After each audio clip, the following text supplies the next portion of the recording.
Hipan mo, hipan mo.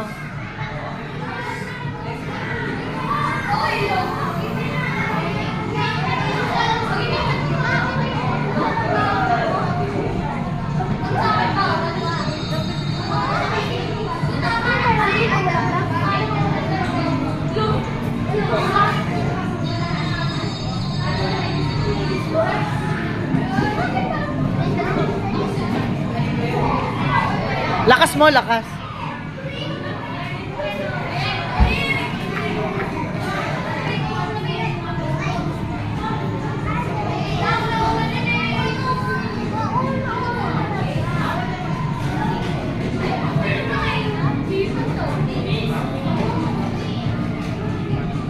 Lakas mo na, hipan na, hipan.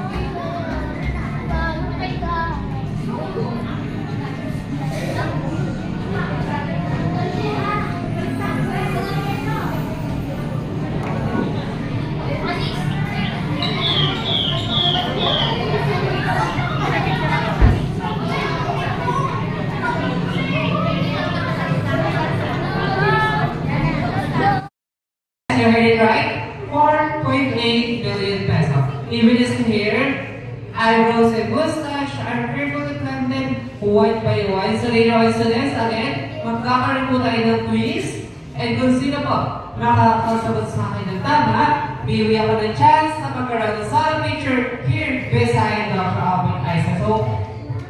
So for now, let's pay close attention to the video presentation featuring the life and the minds of Dr. Albert Einstein, followed by the museum rules that we must obey.